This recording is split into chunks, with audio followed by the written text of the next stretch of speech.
आदाब, नमस्कार, अस्सलाम वालेकुम नाज़रीन। पल पल न्यूज से मैं हूं आपके साथ नदीम अकरम। बीते राज्यों में जो है वो चुनाव हुए। गुजरात, हिमाचल प्रदेश उपचुनाव हुए।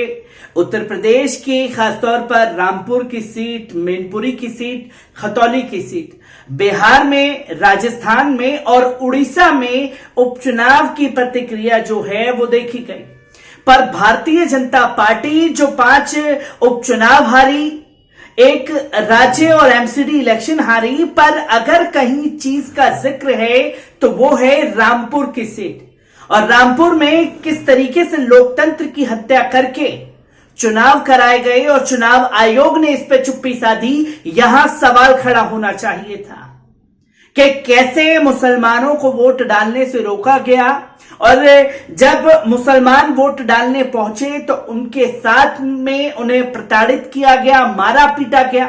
इन तमाम तस्वीरों को अगर आप रोक भी दें तो सबसे बड़ा सवाल खड़ा हो जाता है 21वें राउंड के खेल पर, जहां 20वें राउंड तक वोटिंग चलती रही रामपुर में। उसके नतीजे जो हैं वो दिखते रहे मीडिया को, और 21वें राउंड के लिए जो कि हर 15-20 मिनट पर हर बूथ का अपडेट दिया जा रहा था, 21वें राउंड पर आकर के 1.5 घंटे तक मीडिया के पास कोई अपडेट नहीं आई। इलेक्शन कमीशन ने अपनी वेब पोर्टल पर इसका कोई जिक्र जो है 1.5 घंटे तक नहीं किया।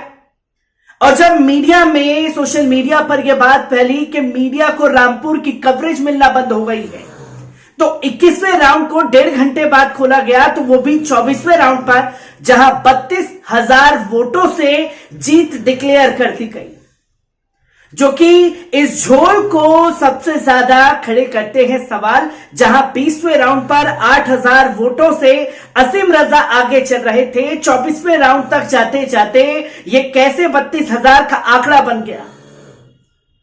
क्या जिस बूथ पर 21वें, 22वें, 23वें, 24 पर क्या 50-60 हजार से ज्यादा वोट पड़े, जो कि सिर्फ और सिर्फ भारतीय जनता पार्टी की झोली में गए? इन पहलुओं पर कोई बात नहीं करना चाहता है, पर देश का जो गोदी मीडिया है, वो गोदी मीडिया बता रहा है कि साहब, जहां आजम खान की तूती बोलती थी उस जगह पर ही चुनाव हार गए आजम खान। कैसे उनके किले को नेस्तानाबूद किया गया? ये बातें जो हैं वो रामपुर के इलेक्शन को लेकर के रखी जा रही हैं, खासतौर पर आजम खान को लेकर के।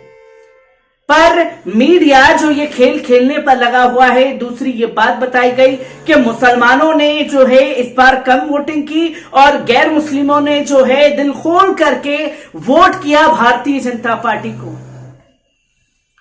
अब ये जो मायने समझाने की कोशिश रामपुर पर की जा रही है, वो असल में सवाल खड़े करती है।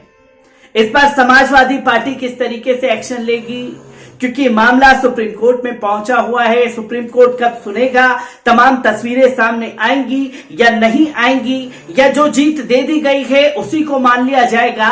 पर ऐसे में मायावती का भी बड़ा बयान जो है वो सामने आया है रामपुर में हुए इस खेल को लेकर के।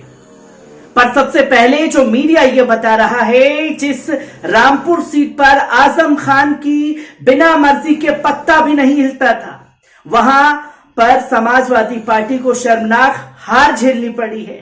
रामपुर सीट पर हुए उपचुनाव में सपा प्रत्याशी असीम रजा को हार का मुंह देखना पड़ा।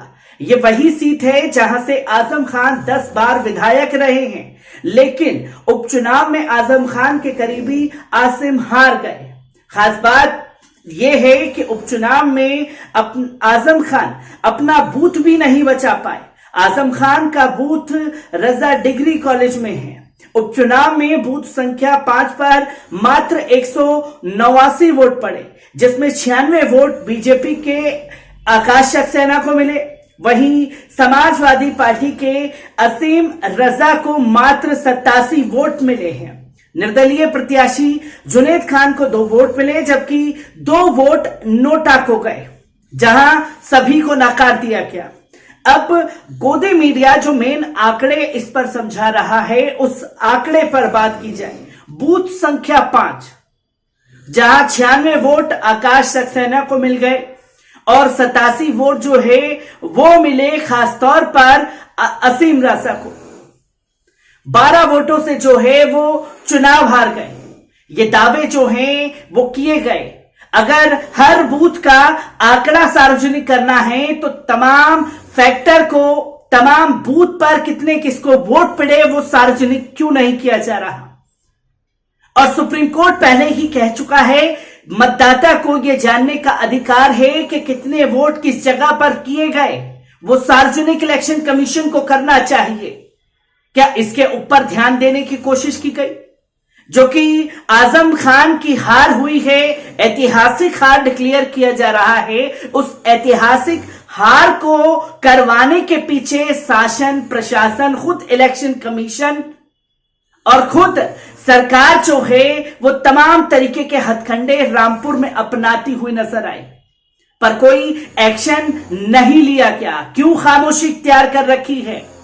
जो कि मुसलमानों ने कम वोट किया, 87 वोट अपने बूथ को नहीं बचा पाए, तमाम दावे जो हैं वो इस वक्त किए जा रहे हैं। पर ऐसे में मायावती जी ने जो रामपुर की सीट को लेकर के बात कही है वो वाकई गौर करने वाली बात है। जो कि उन्होंने खतौली चुनाव को लेकर के कहा, जो उन्होंने रामपुर सीट को लेकर के कहा, मैनपुरी सीट को लेकर के कहा।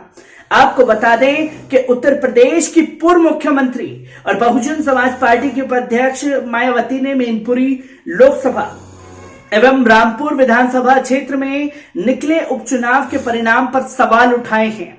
उन्होंने कहा कि मैनपुरी में हुई सपा की जीत और रामपुर में आजम खान की खास सीट पर योजनाबद्ध कम वोटिंग कराकर सपा की पहली बार हुई हार में यह चर्चा काफी गर्म है कि कहीं यह भाजपा और सपा की अंदरूनी मिलीभगत तो नहीं है।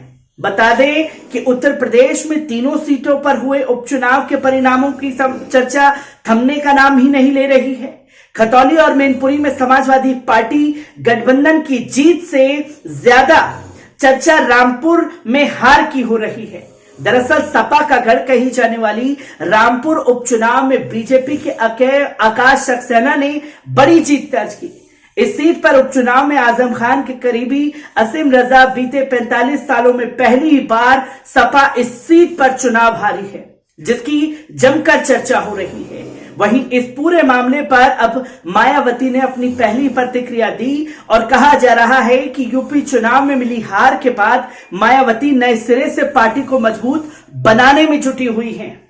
मायावती ने अपने ट्वीट में लिखा, यूपी के मैनपुरी लोकसभा उपचुनाव में सपा की हुई जीत, किंतु रामपुर विधानसभा उपचुनाव में श्री आजम खान की खास सीट पर योजनाबद्ध कम वोटिंग करवाकर सपा की पहली बार हार हुई।